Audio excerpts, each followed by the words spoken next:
Welcome back, students, to Decode Healthcare with Harshal. If you're enjoying this lesson, please like, share, and subscribe to this channel, and share it with friends for this free course on Decode Healthcare with Harshal.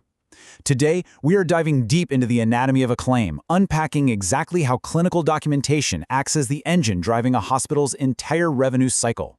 Here is our roadmap for today.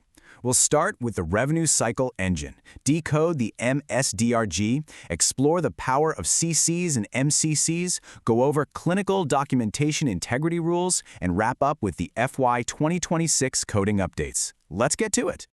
Section 1. The Revenue Cycle Engine, the high-stakes foundation. Now, under the inpatient prospective payment system, hospitals aren't just getting paid piece by piece for every single bandage or aspirin. They are reimbursed based on fixed diagnosis groups. This means your accurate coding is quite literally the financial lifeblood of the hospital. It directly drives reimbursement, compliance, and even your public quality scores. Think of the revenue cycle as a 7-step assembly line. Right there in the middle, at step 4, you have coding and grouping. It's the critical fulcrum of the entire operation. This is where coders assign diagnoses and procedures, and the software translates all of that into a payment group. And here's the kicker.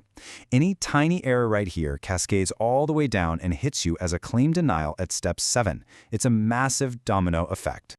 Moving on to Section 2. Decoding the MSDRG, the core mechanics. So, what actually is a DRG? It stands for Diagnosis-Related Group. Think of it as a way to bundle things up. It takes a patient's clinical similarity and the resources needed to treat them and combines all of that into one fixed prospective payment group. It's basically a statistical system designed to classify inpatient stays based on average resource consumption. Now here is a distinction that trips a lot of people up. You have the primary reason for admission, which is just the initial complaint or symptom, say chest pain. But then you have the principal diagnosis, or PDIX. This is the condition established after study to be chiefly responsible for the admission. That initial chest pain, it might actually turn out to be an acute myocardial infarction. And it's that final PDIX that actually determines your DRG assignment. They are absolutely not the same thing. To generate that final DRG, the grouper software needs some very specific ingredients. It looks at the principal diagnosis, secondary diagnoses, procedures, and patient demographics. First, it uses the principal diagnosis to drop the case into a major diagnostic category. Then, it splits it into either a medical or surgical partition, depending on whether a major operating room procedure took place. It's a very logical, step-by-step sorting mechanism. Section 3. The power of CC/MCCs, financial and clinical multipliers. This brings us to the 3-tier logic of the MSDRG system, and this is where clinical documentation literally pays off. Comorbidities and complications, CCs, and major CCs act as huge multipliers. If a physician misses just one single word in their documentation, like writing sepsis instead of severe sepsis, that claim drops straight from the highest-paying MCC tier all the way down to a basic payment tier. Let's put some real math to this so you can see why it matters so much. Hospital payment equals your base rate multiplied by the DRG relative weight. So if your hospital has a base rate of $6,000 and you successfully capture an MCC multiplier of 1.3, you just secured a total payment of $7,800. This precision is absolutely crucial for making sure the hospital has the resources it needs. Section 4. Clinical Documentation Integrity Rules, the detective work. So how do we actually get those missing words onto the chart legally? That's where Clinical Documentation Integrity, or CDI, comes in. CDI specialists are basically medical record detectives looking for gaps, but they have to follow one incredibly strict golden rule. Queries must not be used to lead the physician to a higher-paying diagnosis.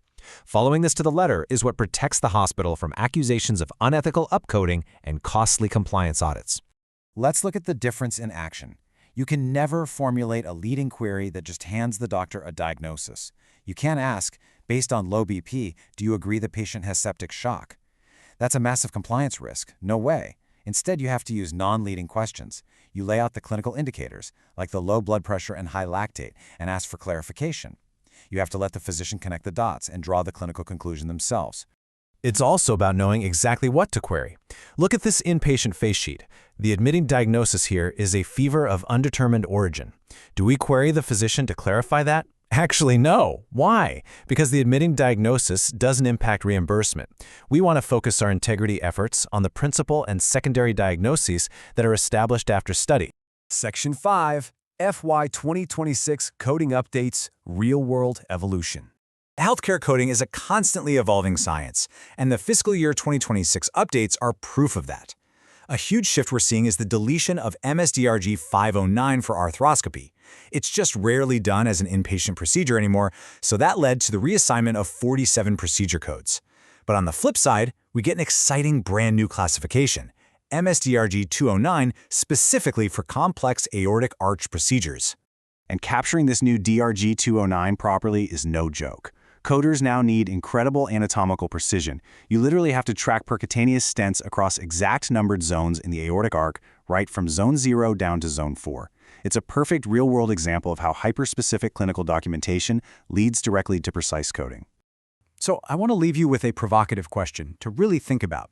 How might a single missing POA, present on admission indicator, on a major complication completely wreck your facility's quality metrics and bottom line?